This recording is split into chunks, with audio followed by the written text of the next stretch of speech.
What's good, everybody? It's your boy, O'Shea Duke Jackson, back at it again with another episode of The Celebrity Junk.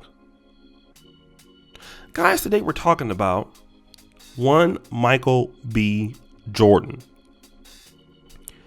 And no, it's not about Lori Harvey and Michael B. Jordan, but about Michael B. Jordan's past. And no, this is not doxing him or anything of that nature, because this particular article I received the other day it's correlated to this podcast called The Undressing Room. Now, there are a few bums on there that we won't talk about, but one of them is called Lori L. All right. And we all know that Michael B. Jordan is from the New Jersey area. And if you look at Michael B. Jordan right now, I mean, he's killing it. He had like the most watched Super Bowl ad. He's the sexiest man alive, Black Panther and all this stuff. But according to Lori L., when she went to school with him from grade 7 to 12, he was regarded as being corny or lame. Okay? Corny or lame. And for a lot of guys, this is not this is not uncommon. And not only was that, he was always being made fun of. Okay, always been to make fun of. When he wanted to get into acting, people were making fun of his headshots and things like that. Now look at Lori L. She's dusty on a podcast and broke, and Michael B. Jordan is super successful.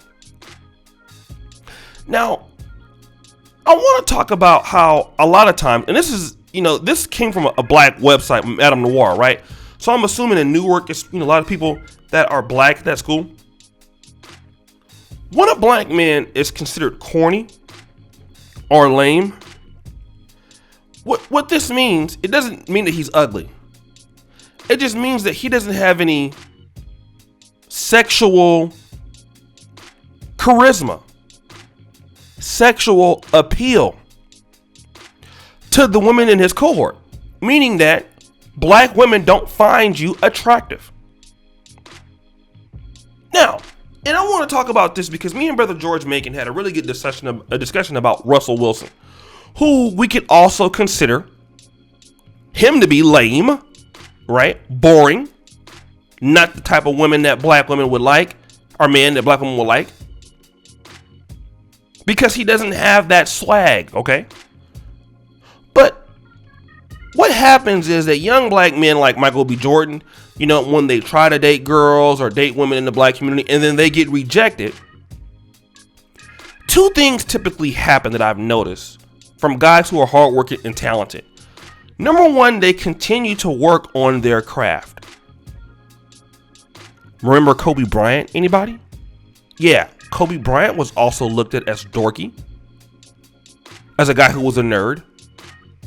And because people didn't accept him, it kept him isolated and playing basketball all the damn time. So in other words, he felt kind of rejected by people in the black community. Let's just be honest. When that man matures, his body starts to fill out.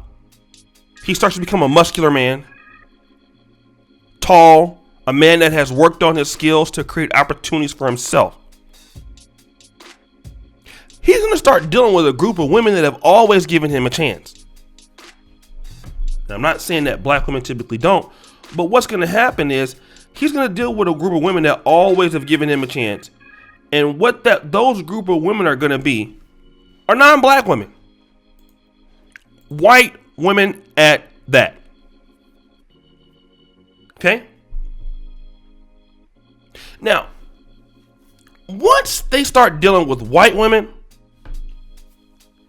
and they're not having the same cultural issues that they had in Black America. Not to say that white women will be perfect, because we know that no one's perfect. But then when they start to date with white women, and now he has muscles, Now he's on Black Panther.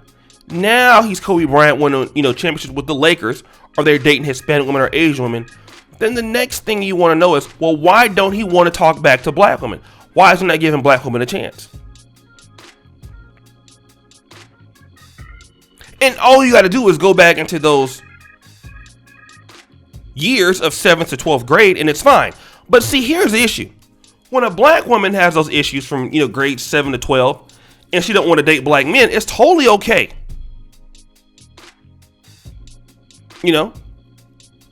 Date music. Oh yeah, we understand how black men have treated you and have did this to you. You have black male trauma, girl. Go over there and get you zaddy. But when black men say that, hey, I don't date black women anymore, or you don't see them dating black women, you see them dating white women. Like now, all of a sudden, sisters get upset and be entitled. Why are you not dating black women? For years, they harassed Michael B. Jordan. Why are you not dating us? It's not up until now he's dating Lori Harvey. But see, here's the situation. A lot of sisters have a hard time recognizing the guy who's going to be up next. Okay?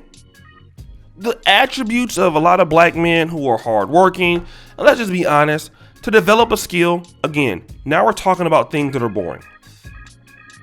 Okay? Now we're talking about things that, they're boring, they're monotonous, it's not exciting. But once this guy starts to develop infrastructure for himself, now all of a sudden you're entitled to it. You want it now because of security. But what happens, because a lot of women in the black community don't have a father, not all of them, some of them can see it for sure, but many cannot. But the white women and non-black women who have seen their father develop their skill sets, live a monotonous life that revolves around the business or the craft, they understand how this skill set has put food on the family, has paid for college, has put food on their back, and they're looking for that security. They understand, respect those guys. And now that guy has fully developed, they got a hard-working guy, a man that they find attractive. Now here comes sisters. But you didn't want this guy. You didn't want him. Now all of a sudden he's a sellout. He's a buffoon.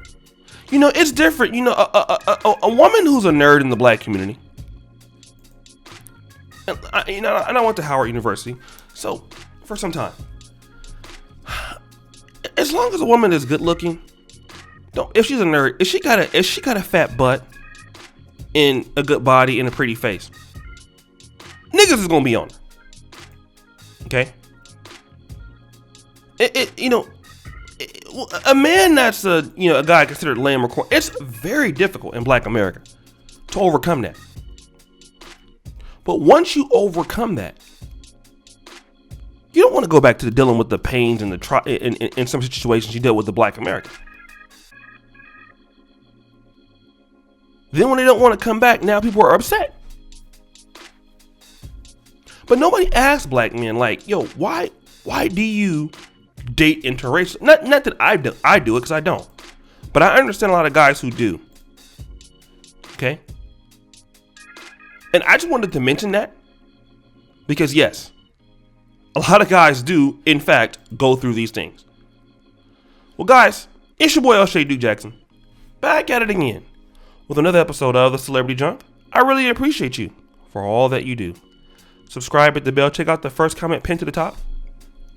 Go check out the Black Men Are Perfect t-shirts. And as you know, the buffoonery remains at an all-time high. I'm out.